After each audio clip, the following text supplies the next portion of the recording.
बिस्मिल्लाहिर्रहमानिर्रहीम, अस्सलाम वालेकुम। अच्छा, ये केस जो हम डिस्कस कर रहे हैं ये है मेटास्टेटिक बोन डिजीज़ का। अब बेसिकली ये है कि इनके शोल्डर के अंदर मेट्स आए हैं, जो कि ब्रेस्ट था इनको। लेफ़्ट मस्टेक्टमी इनकी हुई 2022 में and she was quite all right, but last for about 6 months she was complaining of right shoulder pain. मेरे पास भी क्लिनिक पे आई हैं, but x-rays at that time were unremarkable. We were expecting और सस्पेक्टिंग के भी मेलिग्नेंसी के मेट्स हो सकते हैं। बहरहाल वो उस वक्त हमने बोन स्कैन और वो सारी चीज़ें एडवाइस की, फिर उसके बाद ये स्किप हो गए। But now they turned up, तो इनका जो है ना वो मैंने एक्सरे भी डिस्कस किया है कि उसमें मेटास्टेसिस है, जिसमें बोन इन्वॉल्वमेंट है काफ़ी ज़्यादा प्रॉक्सिमल ह्यूमरस की, which is one of the site for mets C A breast के लिए।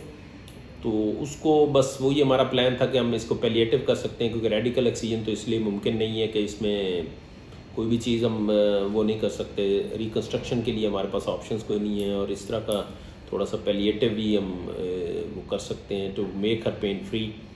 तो उसको हमने यही किया है कि भाई हमने इसके टेंस के ज़रिए इसको नेगोशिएट करने के बाद 2 टेंस डाल दिए हैं जो, और साथ ही उसका जो है excision of the tumour as much as we can considering the condition and involvement of the neurovascular, तो वो करते हुए हमने इसको वो किया है। और सीमेंट के ज़रिए फिर हमने फिक्स कर दिया है इसको, इम्प्लांट डाल वो सीमेंटिंग कर दी है।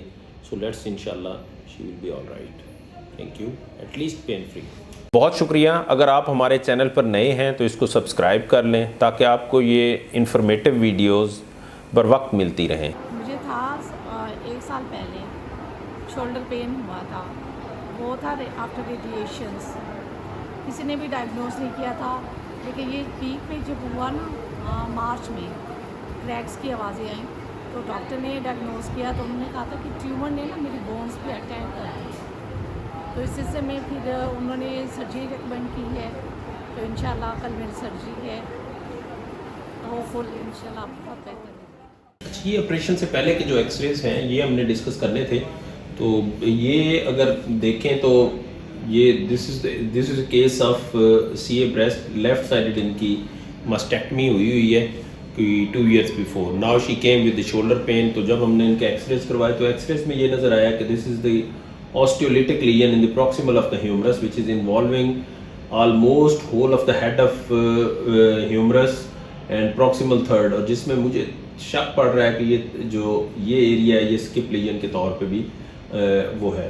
अच्छा, मैं इसकी जो आपसे वो चीज़ें डिस्कस करना चाह रहा हूँ वो देखें कि ये नॉन जियोग्राफिक और पंच्ड आउट लीजन्स हैं। This is osteolysis, there is no attempt of healing around. ये कॉर्डमैन ट्रायंगल प्रॉपरली बनी हुई है, जिसको हम यानी इसमें कहते हैं, और यहाँ भी ये देखें सब पेरियोस्टियल रिएक्शंस हैं।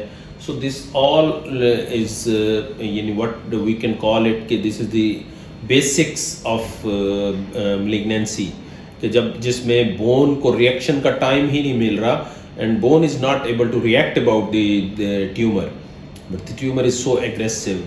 Even the lesion of the जो पहले इनकी बायोप्सी हुई थी, the primary lesion was so aggressive as well. So this is all about the primary. अब इसमें हमने प्लान यही किया था, वो मैंने आपसे थोड़ा इंट्रो में भी डिस्कस किया है, कि इसको हमने पैलिएटिव सर्जरी के लिए, कि just to get rid of this pain, जो सीवियर पेन है बिकॉज ऑफ द मैलिग्नेंसी, उससे हमने वो करना है और थोड़ी सी स्टेबिलिटी प्रोवाइड करनी है। तो हमने मिनिमल इन्वेसिव टेक्निक के साथ ये वो किया था, क्योंकि हेड के अंदर कुछ नहीं है होल्ड करने के लिए, और उसके बाद नीचे शैफ्ट में भी लीजन्स हैं, तो शोल्डर के ऊपर मूवमेंट्स वापस आती हैं या नहीं आती, ये पोस्ट ऑपरेटिव एक्सरेज में हम डिस्कस करते हैं कि भी शोल्डर ट्यूमर के क्या हालात थे। मेरा कल ऑपरेट हुआ है, 1 साल की अज़ियतनाक दर्द के बाद डॉक्टर को मैं बंडल ऑफ थैंक्स एंड जज़ाकल्लाह सर से कहना चाहती हूँ, जिन्होंने मेरी बीमारी डायग्नोज की और मेरा ऑपरेट कल हुआ है। अल्हम्दुलिल्लाह उनकी मेहनत से, उनकी डायग्नोज जो उन्होंने की है मेरी बीमारी, उससे और दुआओं से मैं बहुत जल्द ठीक हो जाऊँगी। अच्छा, इसका पोस्ट ऑपरेटिव एक्सरेज आप देखें तो वही जैसे मैंने कहा था कि हमारा प्लान यही था कि हम मिनिमल इन्वेसिव टेक्निक से, मैंने शोल्डर से या इससे एल्बो से, प्रॉक्सिमल डिस्टल एल्बो से मैंने एंट्री बनाई है। दोनों टेंस 2.5 के दोनों टेंस थे, वो एंटर करते हुए हम यहाँ पे पहुँचे हैं and we have been able to negotiate the tumour and extending into the subchondral area. और ये फिर सारा हमने यहाँ से ट्यूमर एक्सरसाइज किया है और ट्यूमर एक्सरसाइज करने के साथ ये सारा, और फिर हमने यहाँ से सीमेंट के जरिए इसको फिक्स किया है। So that will be in यानी sort of attempt for palliative surgery के लिए हम इनको पेन फ्री एटलीस्ट कर दें। और इनकी शोल्डर की मूवमेंट के लिए हमने ये कार्टिलेज को एंगेज किया है, क्योंकि पर ऑपरेटिव जो हमने वो किया है उसमें तो ये कहीं पे भी नहीं, समझ लें कि ये सब कॉन्ट्रोल एरिया है, ये भी ऑलमोस्ट एक वो एरिया ऐसा था कि जिसको हमें निगोशिएट करना पड़ा और थोड़ा सा वो करना। तो ये सिर्फ rim of cartilage is present around और बाकी ये सारा सीमेंट के जरिए फील्ड है। So let's hope for the best, at least we will be able to make her comfortable. This is a sort of palliative surgery. So let's hope for the best for the patient. अब ये हम इनको radiotherapy के लिए भेजेंगे, localised radiotherapy करके देखते हैं कि we can get away with the tumour at this moment. Thank you. Thanks for watching our video. If you are new on my channel, please subscribe so that you can get informative videos in time.